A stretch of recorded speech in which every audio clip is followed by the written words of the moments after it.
Hi guys, and welcome back to the channel. So today we've got an awesome video for you today. It's another one about Antarctica. Well, pretty much the ice and discoveries made in ice. It's the top 15 strangest discoveries made in ice. Are you ready to go through it? Here we go. Axes as we delve into these astonishing frozen finds. Let's begin with number 15, an entire mountain range. In 1958, a Soviet expedition uncovered an entire mountain range. Buried under 600 meters of ice in Antarctica, the Gamburtsev mountain range is absolutely massive. It extends for about 1,250 kilometers and has peaks as high as 3,390 meters in altitude. This makes the mountain range about as large as the European Alps. Yet despite its size, its hard to reach location under ice means that scientists know pretty much nothing about its features. Number 14. Gold.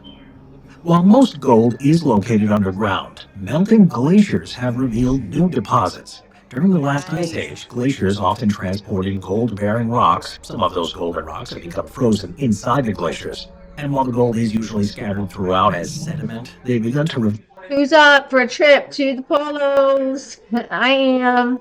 Let's go gold looking. reveal significant quantities of gold when the glacier melts. As global warming continues, glacial streams will likely see an uptick in gold volume, allowing some prospectors to strike it rich if they get the timing just right. Number 13. A new dinosaur species. In 1986, Argentinian geologists Eduardo Olivero and Roberto Scasso found a new species of dinosaur. On an expedition to Antarctica's James Ross Island, they found the bones of an ankylosaur under the ice.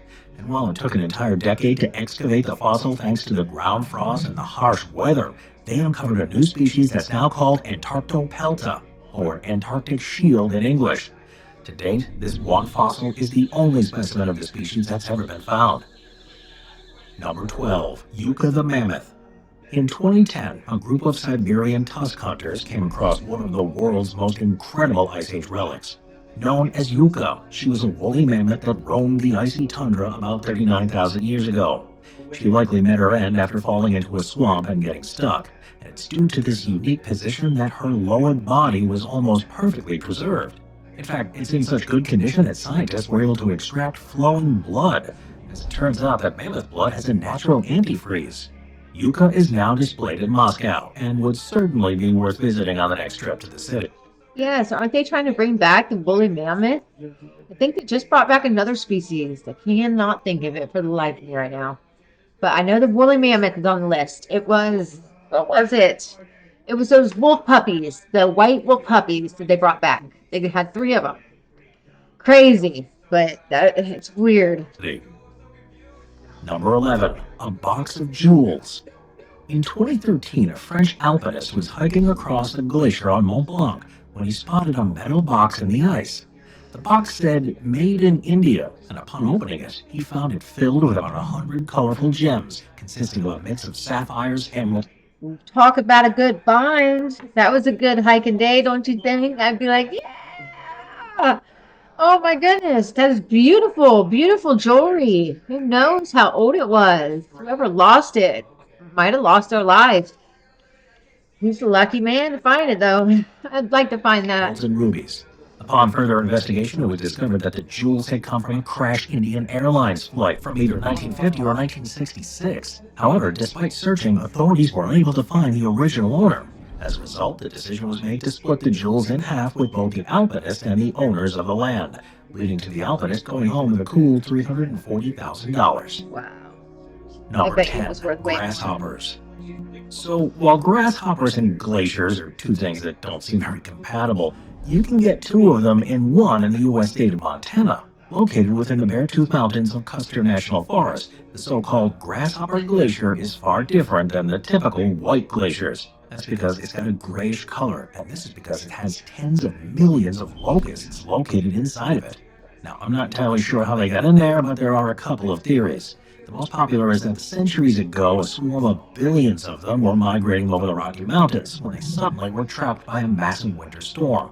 The ice then froze some of the trapped specimens in time, creating the incredible sight that's there today. Now, Grasshopper Glacier, as it came to be known, caught the attention of scientists after being discovered in the early 1900s by geologist J.P. Kimball. When he sent samples of the insect species to the U.S. Bureau of Entomology in 1914, it was discovered that they were Rocky Mountain locusts. This was a species that went extinct over a century ago, likely due to their seeds being overrun by the plows of farmers in the American West. Thus, this discovery was a scientific treasure, as the freezing led to locusts being very well preserved. And the Grasshopper Glacier isn't the only locust-filled glacier around. In fact, until the late 20th century, finding frozen grasshopper remains was pretty common. However, lower snowfall rates since the late 1980s and higher temperatures have caused many similar glaciers to melt. So, if you want to see Grasshopper Glacier for yourself, I'd suggest making the trip sooner rather than later. Now, getting there is quite the trek. After all, you have to use an off-road vehicle for part of the way, and then trek for several hours, with this often being in the face of bad weather. And it is because of this that the glacier is only considered to be accessible from late July to September, making it a difficult, yet worthwhile site to visit.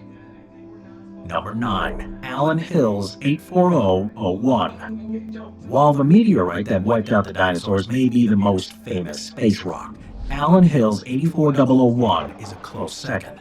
Discovered in the Allen Hills ice field of Antarctica in 1984, the 1.9 kilogram igneous rock is thought to have crystallized from magma on Mars about 4.5 billion years ago, and later to have been shocked and altered, perhaps by one or more nearby meteoroid or asteroid impacts, into what it is today.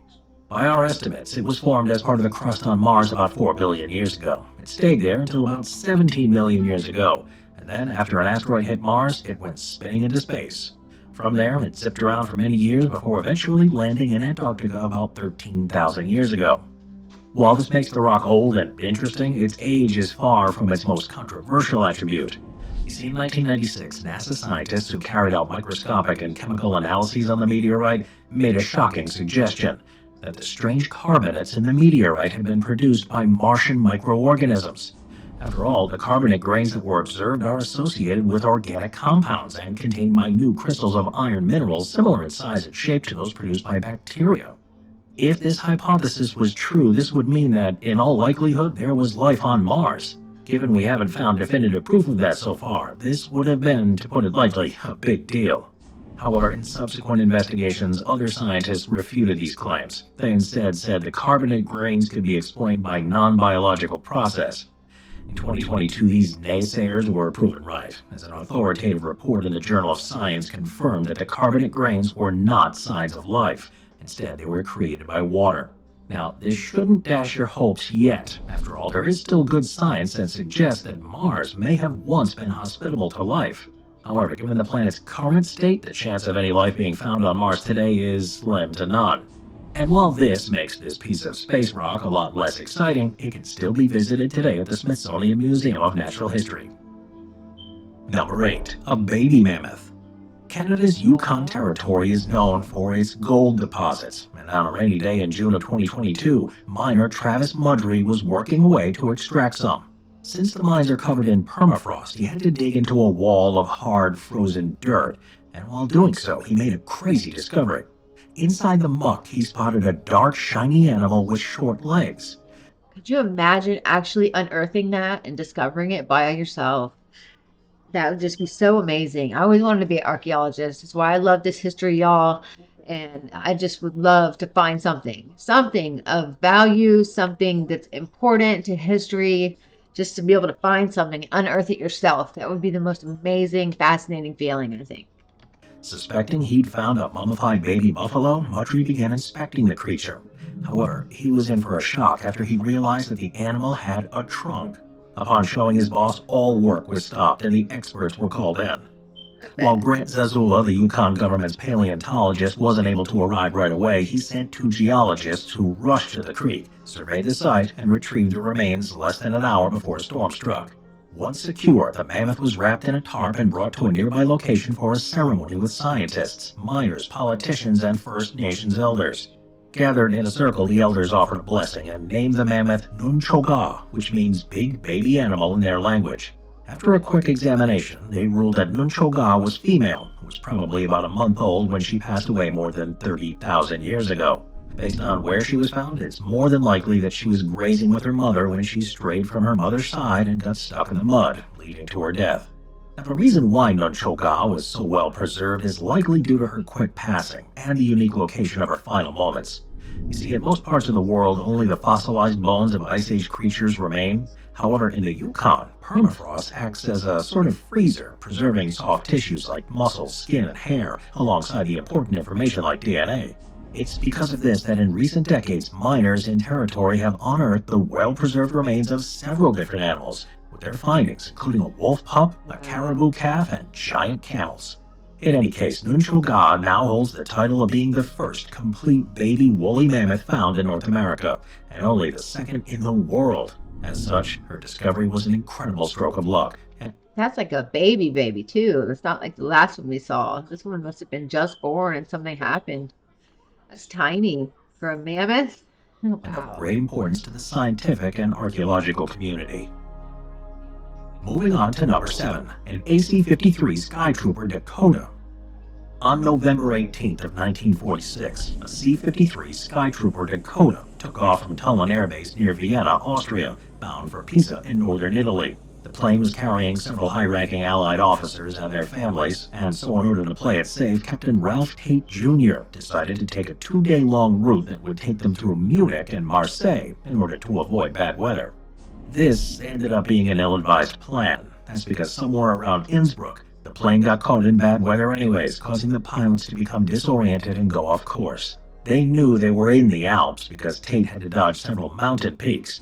However, they mistakenly thought they were in the French Alps and not the Austrian Alps. At some point, a downdraft sent them towards yet another peak, and in order to save everyone on board, Tate intentionally dropped the airplane, pancaking it onto the Goli Glacier. The plane skidded on its belly uphill for a short while before thankfully getting stuck in a snowbank. This slowdown caused the plane to stop a few hundred meters short of a deep crevasse, ensuring that everyone remained safe. Awesome. The good news was that only the serious injury among the passengers was a compound leg fracture. The bad news was that 12 of them were now stuck about 3,200 meters up in the Alps in late November. No. Thankfully though, despite the rough landing, the radio still worked. However, because the radio signals deflected off the mountains, the B-17 bomber sent to look for them didn't pick them up. If you don't have bad luck, you don't have luck at all. That's what my daddy always told me.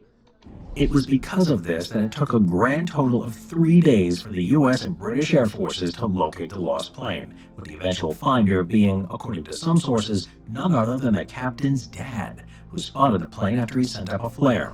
With the help of local Swiss Alpine soldiers, all the passengers who were aboard were saved, giving this story a happy ending. So this leaves us with the obvious question: what happened to the plane? Well, after the incident, the plane was simply left on the glacier and mostly forgotten about. However, in 2012, 3 university students from Canada found the C-53's propeller while hiking the glacier. They first thought it was a log protruding from the ice, but after investigating realized that it was a plane propeller. This find soon grabbed local headlines, and as the glacier continues to melt, it's likely that it will reveal more and more relics from this crash. Number 6. Antarctic ice holes. In October of 2017, scientists were in for a shock when a strange hole opened up in the middle of Antarctica's winter sea ice. Now, what made this hole so shocking is that it was very atypical, massive in size. It was about as large as the U.S. state of Maine and seemingly come out of nowhere. As you might imagine, scientists got to studying it, and they soon determined that it was a polynya. In essence, a polynya forms because the deep water in that part of the Southern Ocean is warmer and saltier than the surface water. Ocean currents can at times bring the warmer water upwards, where it melts the blankets of ice that had formed on the ocean's surface. That melting created the polynya. To make matters worse, since the water in the hole is continuously exposed to the atmosphere above, it makes it difficult for new ice layers to form. While we know how polynyas work, there's still a lot of mystery surrounding them. First and foremost, they tend to occur on the coast where ice is close to non-frozen seawater. However, in this case, the polynya opened up very deep in the interior of the continent, puzzling scientists. We still have little idea of what long-term impacts of a polynya are, and whether they can cause serious harm to the local environment. There are even suggestions that they may be linked to climate change, although this is yet to be definitively proven. Using data from satellites, autonomous floats, and tagged marine animals, the team determined that a turbulent eddy around Maud Rise brought more salt into the sea, which was then transferred to the surface through a process called Ekman transport. They then determined that the polynias formed in this way can have quite the impact, as they can change how water moves around and how currents carry heat towards Antarctica. Number 5. Iron Age skis.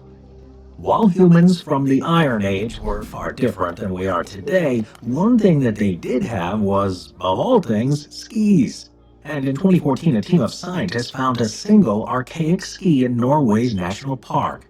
7 years later, a matching ski was found just a few meters away and in even better condition than its counterpart. Now, it's worth mentioning that skis have a rather long history. The archaeological record suggests that hunters in Europe and Asia began using skis to chase game around the end of the last ice age, about 11,000 years ago. To date, the oldest confirmed ski, which was unearthed in Russia, is about 8,000 years old, and Wow. periodically archaeologists in Scandinavia. The humans have been skiing for 8,000 years that we know of, and I'm sure it's way longer than that. They just never want to tell us the real age. Have found wooden skis and ski-like artifacts to date as early as 3200 BC. Now, the skis in question are no older than what we found before. In fact, they're believed to be a relatively young set at just 1,300 years old. What makes them stand out and earn a spot on this list is the condition. Measuring in at about 188 centimeters long and about 18 centimeters wide, the skis are sizable, and according to the measurement, the second ski is slightly larger than the first. According to archaeologist Lars Pilo of Norway's Glacier Archaeology Program, quote, "The skis are not identical, but we should not expect them to be. The skis are handmade, not mass-produced. They have a long and individual history of wear and repair before Iron Age skiers used them together, and they ended up in the ice," end quote.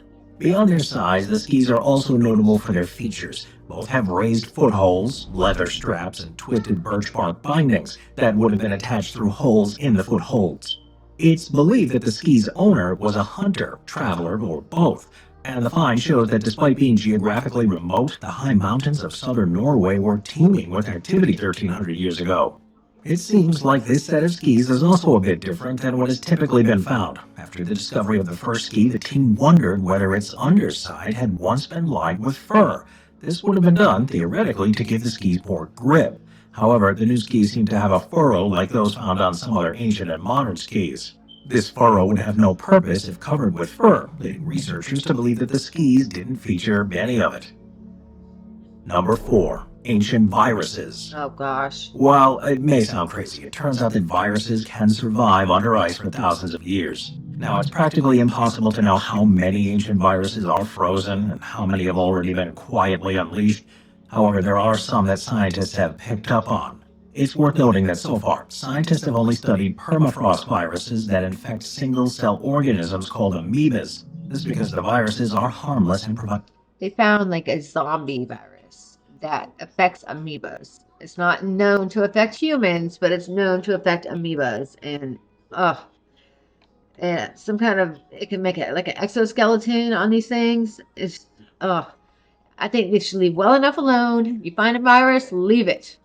Don't take it back to a lab. Don't see what else it could do or how bad you can make the virus. Just leave it and let it go if we have not learned from 2020. A good model for those others that may be lurking under the ice. As put by computational biologist Jean-Michel Clavier, we will never risk isolating a virus eventually capable of infecting modern mammals. We do not have any formal proof that viruses other than amoeba-specific viruses could survive as long, but there would be no reason why not, because all viruses basically have the same property of being inert particles while outside their host cells. We do not wish to take the immense risk of starting a new pandemic with unknown zombie viruses from the distant past just to demonstrate that we're right. End quote. So, here's some of the so-called safe viruses that have been found so far. One is Picovirus cyberisum. Considered to be one of the largest viruses ever found, this 1.5 millimeter long monstrosity is a thick-walled oval with an opening at one end, a cork structure as a cap, and a honeycomb-like grid. Now, this virus was discovered inside a core of an ancient Siberian permafrost in the Russian Far East, and it's believed to be about 30,000 years old. Malavirus cyberisum is a second virus that's quite similar to the first, found in the same 30,000-year-old Siberian permafrost sample. It's a slightly smaller one and protected by a hairy outer layer. What's interesting about this one is that if it infects an amoeba, it can produce and release 200 to 300 new viral particles for every single virus. While it also poses no danger to humans or other animals, the discovery of two ancient viruses in a single sample suggests that dormant pathogens often lurk in permafrost. However, the oldest virus found in permafrost so far is Pandoravirus hedoma. Dating back to 48,500 years ago, it was found in icy deposits in the Russian Far East, and it's notable for having a large egg-shaped particle that measures in at 1 micrometer in length. Now, while all these viruses are kind of cool, their great variability means it's also that quite likely a few of them will be dangerous.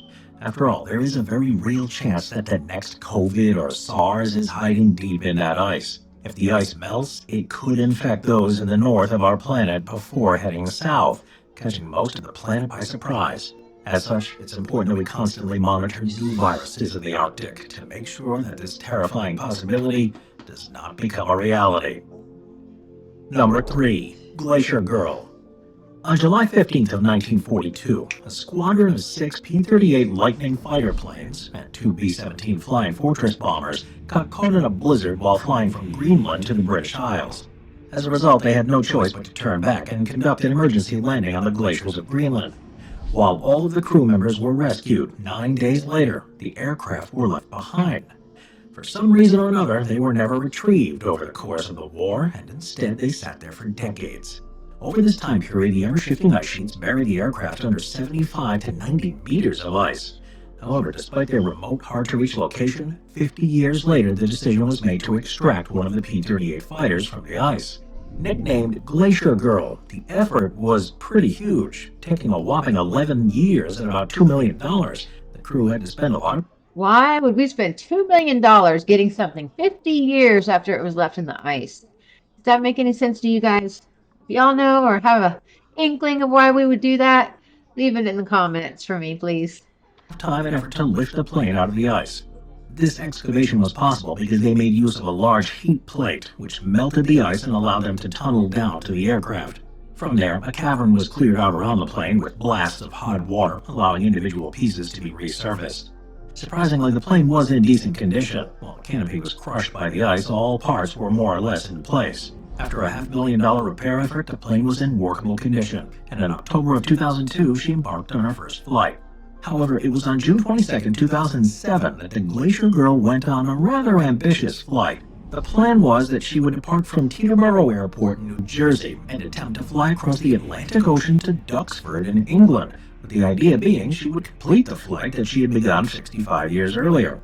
However, on June 28th, a coolant leak in the right engine grounded the plane in Goose Bay, which is a town in northeastern Canada.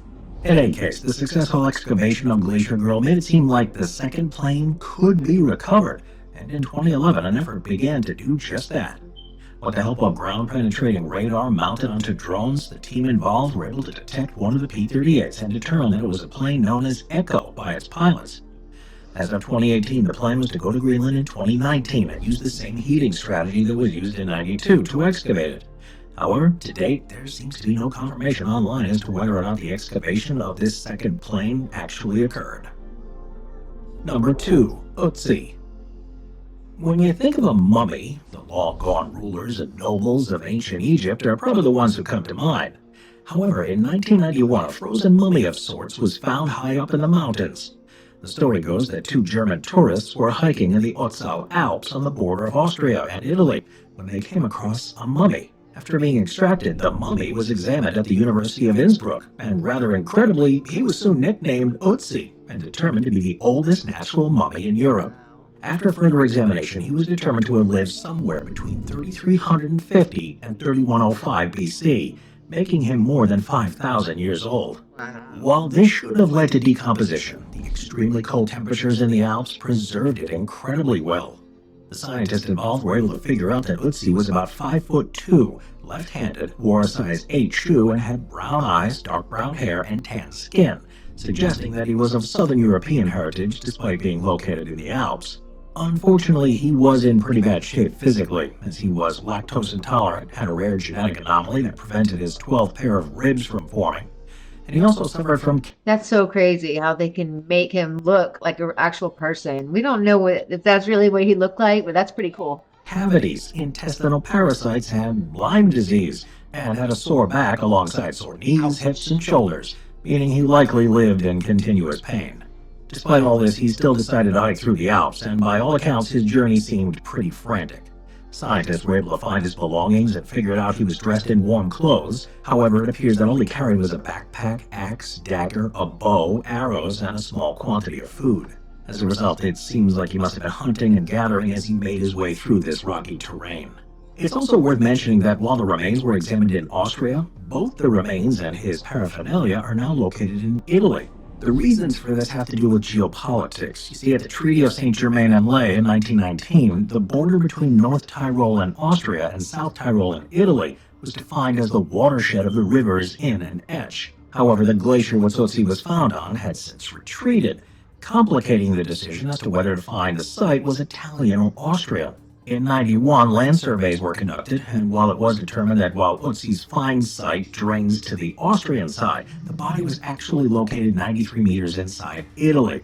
Thankfully, both sides agreed to be civil, while the Italians allowed Innsbruck University to finish the scientific examinations. From 98 onwards, Utzi has been on display at Italy's South Tyrol Museum of Archaeology. Number 1. The HMS Investigator. In 1848, Sir John Franklin officially disappeared. Given his status as a famous Arctic explorer, it caused quite the commotion, and soon Britain's Arctic Council began setting up search parties and offering large sums of reward money in order to find him. While some clues were found, it wasn't until July of 2010 that most of the mystery was solved. For a bit of context, and around this time the British Navy was very much invested in finding the Northwest Passage. While it was only fabled to exist, the hope was that by finding a way to get from the Atlantic to the Pacific through the Arctic, shipping between the two oceans could be far faster. After all, during this time period, the Panama Canal didn't exist yet, forcing ships to sail around the bottom of South America. Given the fact that this was rather dangerous, the hope was that a Northwest Passage would be far safer. The expedition of Sir John Franklin was one of the attempts made in order to find this seaway. In 1845, a 59-year-old Franklin and his crew embarked on the journey with their ships, known as the HMS Erebus and HMS Terror. Right from the get-go, there were problems. After all, the food was improperly sealed, leading to much of it to get contaminated with lead. And while the crew managed to make it through the winter of 1845, in 46, the boats got stuck in the ice. While the ships had what should have been 3 years of provisions, the contamination made much of it inedible, and after 2 years with no news, Sir Franklin's wife asked the British Admiralty to conduct a search. All the searches didn't come up with much. Only written evidence to ever be found was the so-called Victory Point Note. Written in 2 parts, it recounted how the crew spent years trapped in the ice from 1846 to 48. Unfortunately, the second part of the note recounts that Sir John Franklin passed away on June 11th of 1847, and it's believed that this note itself was written by surviving crew members as late as 1848. Now, while all these men were lost for years, what many historians hope to find was the ship itself. It turns out that for a while, the Inuit knew the location. These are Canada's native people who hail from the Arctic, and in their oral history, they have stories of how they would use the abandoned ship as a source of copper and iron. However, this apparently...